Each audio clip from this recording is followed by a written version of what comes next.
Good morning, everyone. My name is Andrew Hall. You may call me Dr. Kennard. This is the Disappointed Cat Morning Show. I want to start off with apologizing to you. I have at least 95% positive news to share with you this morning. I know there might be some of you who come here to see the bad news, a comical take on the bad news with my co-host, Microphone.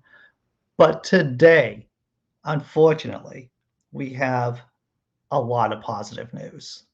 Is it fantastic news? Maybe, maybe not, but it is positive. So here it is.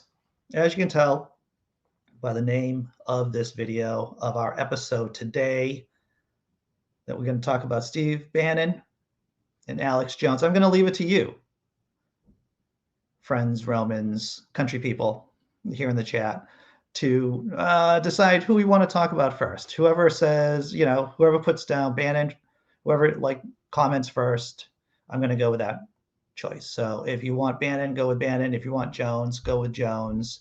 The first person I see who makes a comment in the chat, then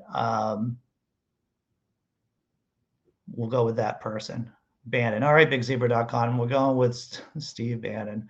Puppy Dogs and Rainbows. And if you were watching the After Party After Show yesterday, then we were talking about Steve Bannon surrendering to the FBI.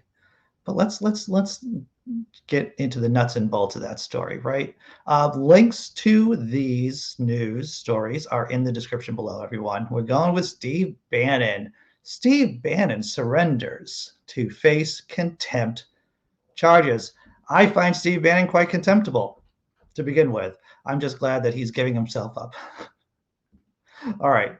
Mr. Bannon defied a summons to testify on what he knew about the plans for the protest that ended with Trump supporters storming Congress. On Friday, the Justice Department formally charged Mr. Bannon, a former Trump White House strategist. He now faces up to a year in prison and $100,000 fine. Mr. Bannon, 67, surrendered to officials at the FBI's Washington, D.C. field office on Monday morning. Now, you'll also notice, everyone, that this story is from the BBC because it gives the amount of money that Mr. Bannon would be charged with, the $100,000 in pounds. That's because I find many times that the foreign press is more accurate in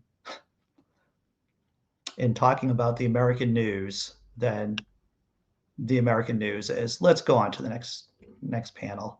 Mr. Trump, a Republican, has refused to acknowledge losing the election. This is for everyone who's been asleep for the last few years.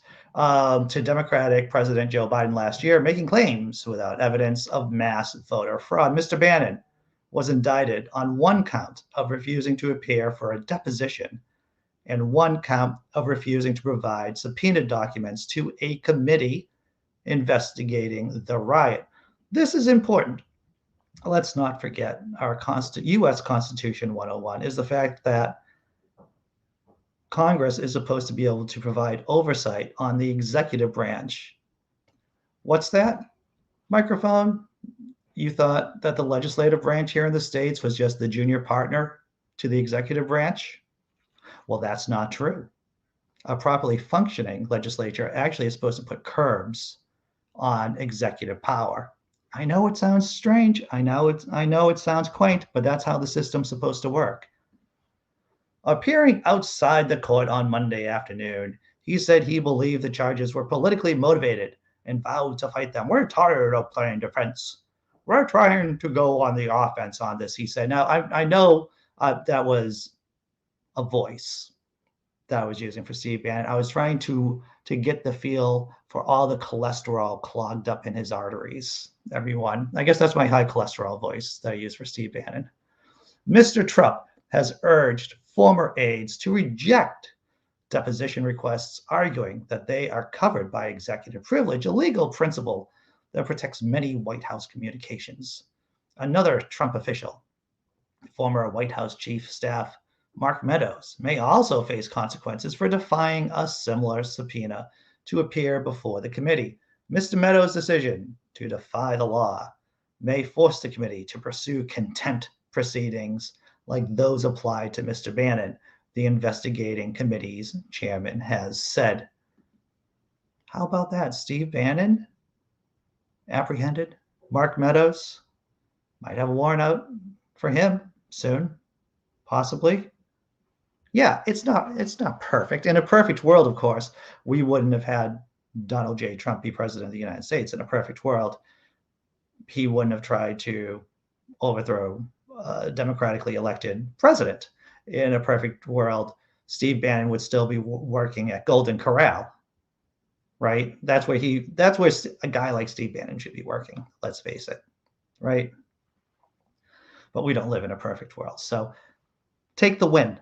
Do a victory lap. Bathe yourself in the Schadenfreude, everyone. That Steve Bannon is in the trouble bubble. Kind of check out the chat and say good morning to people who are here. What's up, Big Zebra? Tobin Templeman. Woot woot indeed. Simply Secular Dave. Good morning from the West Coast, living in the big country of Canada, right there. Blazing Wizard Pope. Good morning, Americats. How are we all doing? I think we, the royal sense of we at least, are doing pretty good. Okay. Oh, yeah. Yeah. So, hey, I'm glad we got 2 votes for Steve Bannon. So that's where we started this morning. Good morning, Dee Parks. Is it too soon to start chanting lock him up? I don't think so, Dee. I don't think it's too early. Let's see. Who else? Wild Eden. Glad to see that you're here. Good morning. Good morning. Scott Duke. And I think I got everyone. All right. So once again, positive news. Steve Bannon in the trouble bubble. But wait, is there more for this limited time? With Steve Bannon in the trouble bubble, you get as an extra bonus. Alex Jones. We've been covering Alex Jones' story for quite a while. But here's another chapter of more trouble for Alex Jones. Let me see where we can find this. Sandy Hook families win legal victory against Alex Jones in defamation case. Alex Jones, conspiracy theorist. I don't know. I don't know in terms of Nazis where Steve Bannon and Alex Jones would have been in the Nazi hierarchy, whether or not, Steve Bannon would have been a Himmler type, while Alex Jones is more of a Goebbels type. I'm sorry, I'm getting into the weeds here, but let's get right to the story. CNN Business. The story is from CNN Business. Sandy Hook family suing InfoWars founder Alex Jones have won a case against him after a judge ruled against Jones, who has failed to comply with the discovery process. Jones and entities owned by him were found liable by default Monday on a defamation case against them. So what happens when you lose? This is what happens when a defendant knows that if they supply documents that the court wants, then they're going to get into deeper trouble. And so they don't supply the documents the court asks for. And so that basically says, we're willing to take your punishment. Connecticut Superior Court Judge Barbara Bellis cited the defendant's willful noncompliance with the discovery process as her core reasoning behind the ruling. She specifically noted that they had not turned over financial and analytics data requested multiple times by the Sandy Hook family plaintiffs. Spokespeople for Alex Jones did not immediately respond to CNN Business's request for comment. Jones was being sued by families of Sandy Hook victims in both Texas and Connecticut courts over his past claims that the 2012 mass shooting was staged.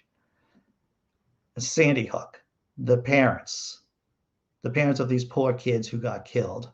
Alex Jones was raising so much hate amongst his audience for them that they were getting abused. The parents of these poor kids who got killed were being targeted by Alex Jones and his people as saying that they're part of a mass conspiracy to try to take your guns away, everyone. Let's see. Jones has since acknowledged that the shooting was real. The case will now proceed to a hearing in damages as to the defendants, Bella said. A status conference will be scheduled for Wednesday. It looks like someone is going to have to pay. It would be ideal if Jones went to jail. That would be a perfect world. But once again, we don't live in a perfect world. Judge Bella said that she had held off scheduling Monday's sanctions hearing in hopes these problems would be corrected by Jones' defendants. While the families are grateful for the court's ruling, they remain focused on uncovering the truth. As the court noted, Alex Jones and his companies have deliberately concealed evidence on the relationship between what they publish and how they make money, said Chris Matai of Koskoff and Biter, who represents the plaintiffs. Mr. Jones was given every opportunity to comply, but when he chose instead to withhold evidence for more than 2 years, the court was left with no choice but to rule as it did today. While today's ruling is a legal victory, the battle to shed light on how deeply Mr. Jones has harmed these families continue. Take him for as much as he's worth. If I have a dream, everyone, it would be Alex Jones declaring bankruptcy. I know it's not going to happen, but I'm talking about my dream. Alex Jones would be bankrupt. Steve Bannon would be in federal prison. Maybe not federal prison, maybe one of those bad prisons like in Arizona, right? Where there's no air conditioning and it's 110 degrees temperature. And he'd just be there for a long, long time. That's my dream. I'm going to check out the chat, see how everyone's doing. Yes, I did catch this. Dee Parks says, did y'all catch Bannon's little speech before he turned himself in yesterday, basically a standby to the crazies? Indeed.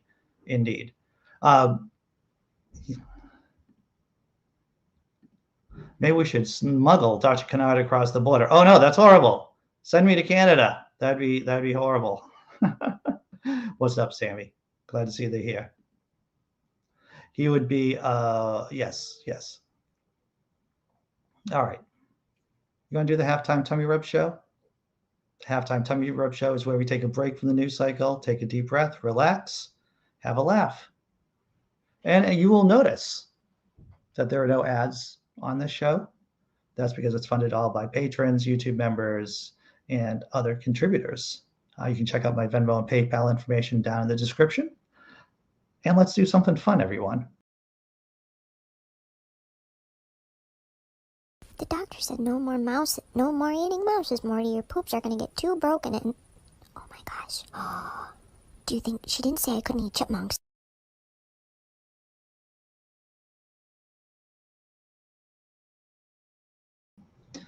All right. I promised you 95% good news, right? I promised 95% good news. Well, there is 5% that probably would not be classified as good news. And if those of you who aren't within the atheist community or you haven't been in it for a while, then maybe you don't know who this person is. David Silverman. He used to be in charge of American Atheists. I'm not going to get too in depth about how he became persona non grata within the atheist movement. Did it have something to do with his penis? Maybe it did. I don't know. Those of you who know the backstory, you know the backstory. But it, for someone who claims to be a humanist, this is David's who's now a rightist, who's now a right-wing loon. This is what he has to say about Mr. Rittenhouse. Rittenhouse is innocent, and everyone who isn't depending on CNN for their news knows I'm right. This was a travesty. His assailants were violent armed thugs, and I'm glad they're dead. We are better off with dead thugs, even if they're leftists. Bye, dead thugs. Smiley face. Oh, David Silverman, you're so clever. And did you notice Mr. Atheist Pants says David Silverman fights bigotry in all directions? I don't know if David's taking money from the right, because let's face it, the reason why the right here in the United States of America speaks with one voice is because they are getting paychecks. They are getting financial support by oligarchs and fascists and theocrats. So while Mr. Atheist Fancy Pants, by claim, that he is an atheist and he's working for the cause. What he is that he's a stooge. He is a stooge for the right and for the theocrats. Because if you're speaking those kind of points that you'll find on Fox News, then you are just another stooge for the right. What's that term? Quisling? Quisling. My friends who are Europeans may know that. I believe it was Otto Quisling in World War I was basically in Norway. He was a politician, and he was their Benedict Arnold when it came to the Nazis. So am I calling David Silverman a Quisling, a traitor? Yeah, maybe I am. But this is what happens when you have a weak character, everyone. When you have a weak character and you screw up, then suddenly you can't deal with it, and you decide that you're just going to go where the money is. And that's what David Silverman has done, is that it's just so frustrating. You know, you see a guy who carried the torch for atheism for so many years, and then he gets caught with his pants down. And you just see what kind of house of cards he is as a person, as a human being, what kind of character he has. All right, going to check out the chat before going to a positive news story, right? Positive news story. Is Silverman a right-winger? Yes, he has. Ever since he had the incident, he has swung around and become a right-wing tool for the theocrats. Well, you know, KCA Randy is funny. I can't understand him. Either he was lying before or he is lying now. Aside that, I think he is a scumbag. Well, I agree with the latter part, definitely. You know, I've seen it with other people too, to tell you the truth. He's not the only person that has gotten into trouble within this movement, within the secular movement. And then once they've gotten into trouble, they've switched sides. They've flipped, basically. So Dave Silverman is not the only person I've seen this happen to. I've been doing, you know, when you've been in the community for 10 plus years, you see people come and you see people go.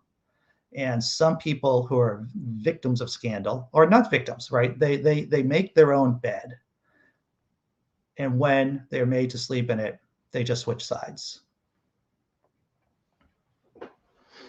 Well, yeah, he did do good sides. He did do good things while he was in American Atheist. I mean, let's not forget, he was there. Fox. He would go on Fox News and argue with people and speak up for atheism. But you know, once again, he screwed himself, and now he's decided he's going to play for the other side. What's up, John Hudson? Glad to see you here. Right, you know, the third person that Rittenhouse killed had his hands up, right? Trying to, and he was a paramedic. He had paramedic training, EMT. He had EMT training, and Rittenhouse just shot him. That was the third person Rittenhouse shot. But if you look at what Mr. Silverman says, then he deserved death. All right. So that was the bad news, the 5% bad news. I'm not going to give that any more energy than necessary. And now we're going to go to something positive. Did you know that the infrastructure bill was passed? Microphone. Yes, microphone says it would have been better if we got Puerto Rico and Washington, D.C. as states. It's a shame that Biden decided to blow his load, politically speaking, on infrastructure as against to securing the Senate for a generation or two. But that's what he decided to do. And infrastructure is positive. There's no doubt about it. I'm going to share with you a video that basically is a quick overview, like 2 minutes, a little bit over 2 minute video, a quick overview of the infrastructure bill and some of the positive aspects of it. So how about that? So you get to see me hit buttons for a couple of seconds and see if I can do this thing right.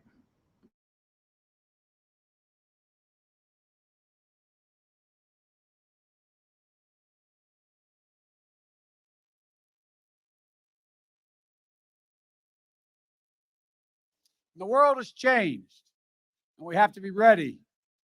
My fellow Americans today, I want you to know we hear you and we see you.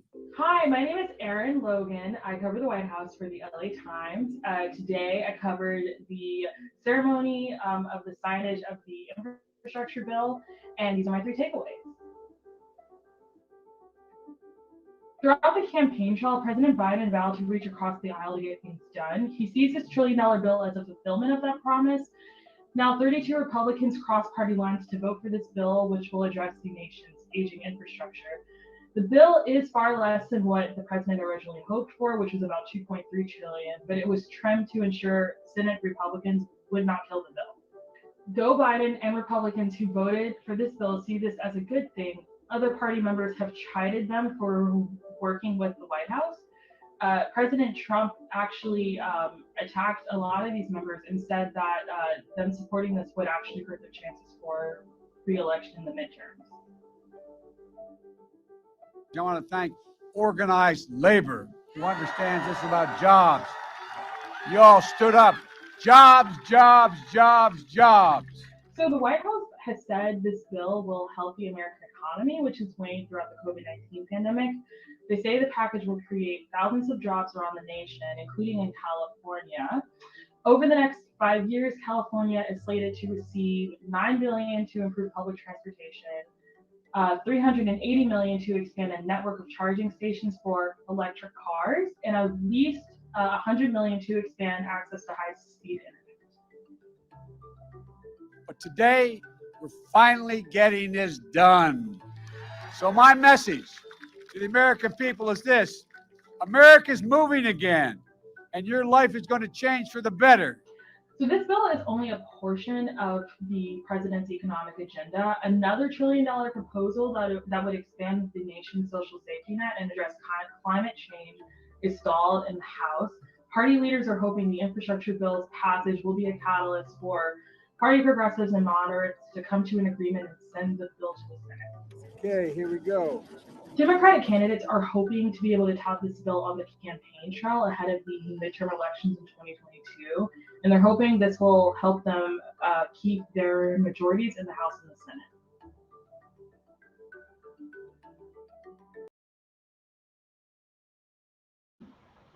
And just to give people some context here, I just Googled about how good the infrastructure here is in the States.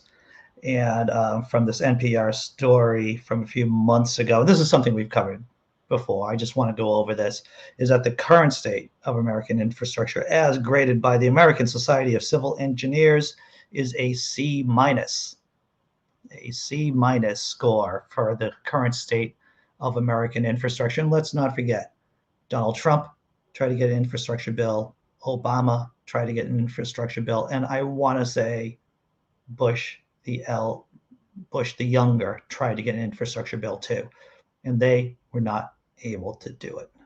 So congratulations, Joe Biden, on getting something done. And that's how it is. That's how it is here in the States. Congratulations on getting something done. Is it enough? Probably not, but at least it's something. At least it's something. Checking out the chat. Let's see. It was interesting. Blazing says it's funny that big USA is having trouble finding money for the infrastructure. It isn't. And I want to just say this. We have money. There is scads of money. There's tons of money in the system. It isn't a question of finding money. It's finding the political will to use the money for something productive other than tax cuts for the rich. Little Denmark, having so many projects, we are having trouble finding workers to build them. I can see that too, Blazing. From what I understand about Denmark is that, and a lot of other countries, European countries, is that it is a question of labor more than anything else. Okay. It's already the end of the show. Can you believe it? It's the end of the show. Thank you. If this is your first time, please like the video. Please hit the subscribe button. I'm going to throw down another cat video, and then throw down a video to thank YouTube members and patrons, everyone. I'll see you at 9:30 for the after party after show. If you want to be on the panel, link is in the description below.